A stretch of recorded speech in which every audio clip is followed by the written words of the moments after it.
एखाद्या व्यक्तीला जेव्हा तुम्ही खाण्यापिण्याचे काही सल्ले देता, तेव्हा काही सराउंडिंगमधले लोक असतात, जे त्यांचे बिलीफ आणि एक्सपिरियन्सेस त्यांना सांगू लागतात न्यूट्रिशन विषयीचे. बेसिकली डाएट या शब्दाच्या पाठीमागे खूप सारं गार्बेज आहे.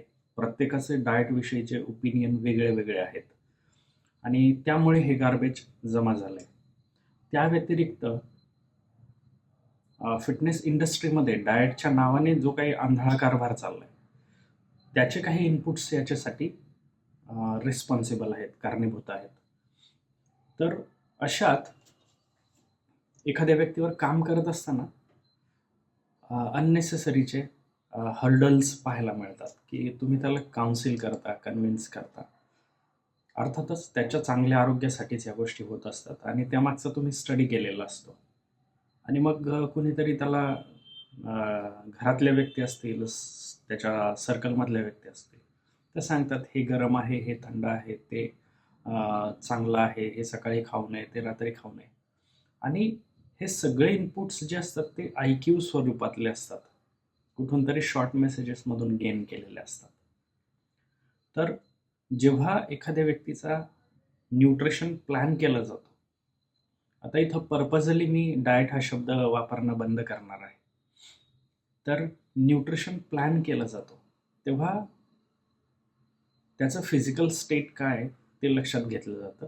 कुठल्या पद्धतीचे आजार आहेत का, जसं की थायरॉइड, हायपरटेन्सिव्ह आहे का, कार्डियाक काही इश्यूज आहेत का, किंवा प्री पोस्ट ऑपरेटिव्ह काही हिस्ट्री आहेत का, कुठल्या फूड कॉम्बिनेशनची एलर्जी आहे का, तो व्यक्ती डायबेटिक आहे का, कॉन्स्टिपेशनची काही हिस्ट्री आहे का, स्लीप पॅटर्न कसा आहे त्याचा, आणि युरिन सेक्रेशनचा फॉर्मॅट काय, पाणी किती पितोय, फिजिकल ॲक्टिव्हिटी कशा स्वरूपाच्या आहेत.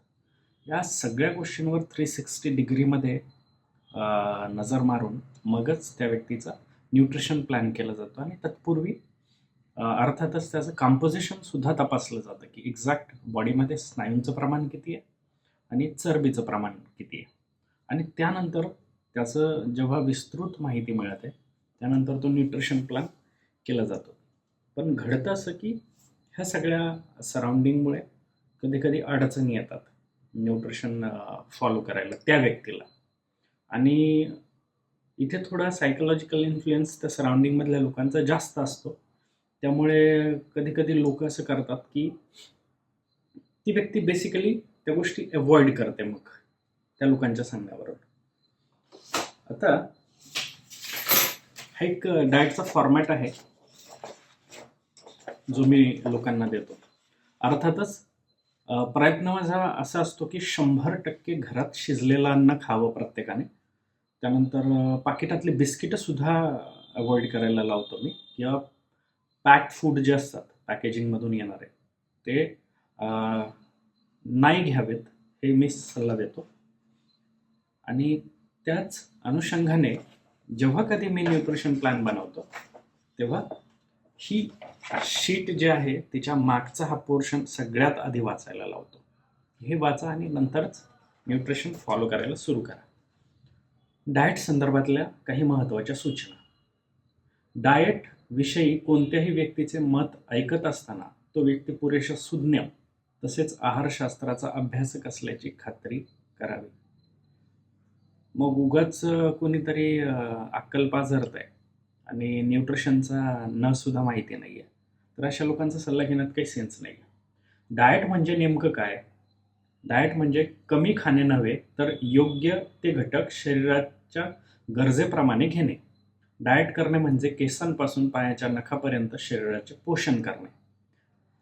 आता इथे एक गोष्ट समजावी लागेल. डाएट हा वर्ड जो आहे तो लॅटिन टर्मिनॉलॉजीमधून आला. इनफॅक्ट जी काही मेडिकल टर्मिनॉलॉजी आहे ती लॅटिनमधून कन्वर्ट झाली. तर मोस्टली मेडिकल टर्मिनॉलॉजीचे वर्ड्स जे आहेत ते लॅटिनशी रिझम्बलन्स दाखवतात, साम्य दाखवतात. उदाहरणार्थ डाएट हा वर्ड जो आहे हा डायटेया या शब्दापासून बनलेला आहे आणि त्याचा अर्थ होतो वे ऑफ लिव्हिंग किंवा वे ऑफ लाईफ. म्हणजेच शारीरिक गुणवत्तेच्या हेतूने जी गोष्ट तुम्ही आयुष्यभर फॉलो करू शकता, ज्याच्यामुळे तुमच्या शरीराला हार्म होणार नाही कसल्याही पद्धतीचा, अशी संकल्पना म्हणजे डाएट. चरबी घटविणे किंवा मुख्य वजन घटविणे दोन्ही प्रकारांमध्ये 70% वाटा हा खानपानाचा असेल, तर उरलेला 30% व्यायामाचा असेल. त्यानंतर व्यायाम आणि डाएट ह्या दोन्ही गोष्टी सायकलच्या चाकाप्रमाणे कुठल्याही एका गोष्टीवर डिपेंड राहून तुम्ही आरोग्य नाही मिळवू शकणार. दोन्ही गोष्टींचं साम्य राखावं लागेल. मग अशात जर एखादा प्रोफेशनल नुसतं डाएटविषयी बोलतोय आणि तो व्यायामाकडे दुर्लक्षित करतोय, तर ते सुद्धा चुकीचं असेल.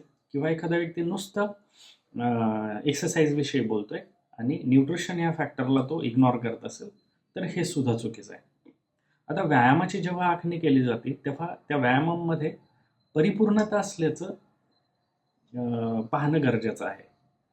जसं की व्यायाम करत असताना फिटनेसचे 5ही कंपोनंट, उदाहरणार्थ cardiovascular endurance, muscular strength, flexibility, body composition, हे 5ही कंपोनंट त्या व्यायाम प्रकारात समाविष्ट होत आहेत याची खात्री करणं गरजेचं असतं.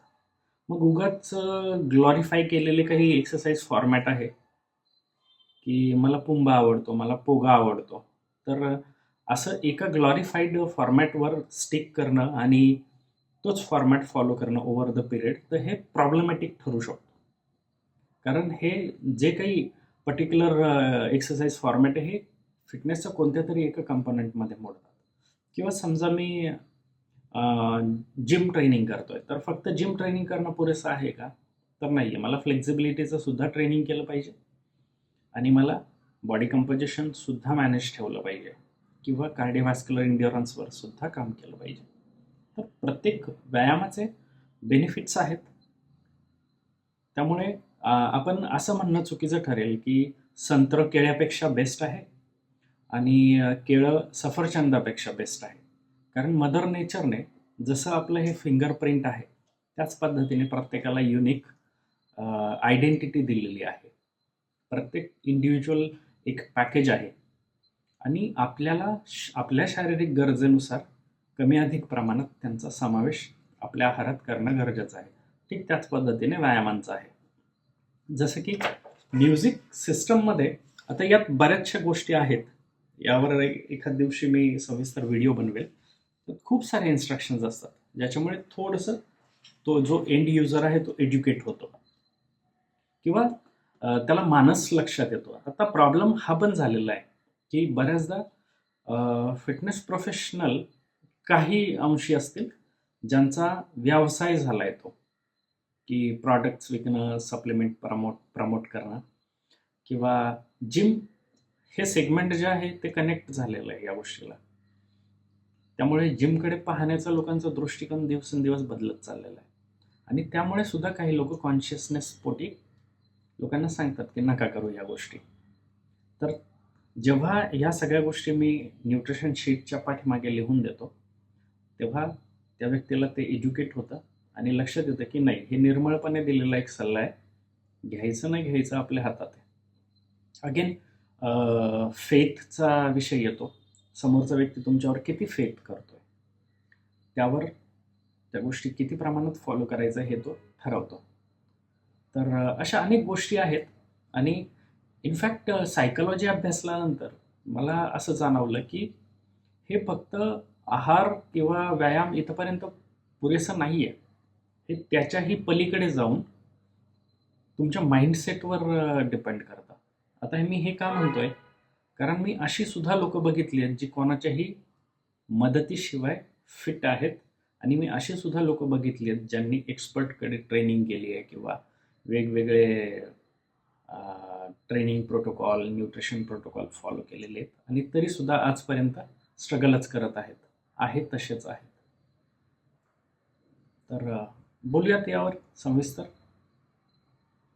शेअर करा आपल्या फ्रेंड्स सर्कलमध्ये आणि तुमचे काही प्रश्न असतील तर ते नक्कीच मांडा. मी सॉल्व्ह करण्याचा प्रयत्न करेन.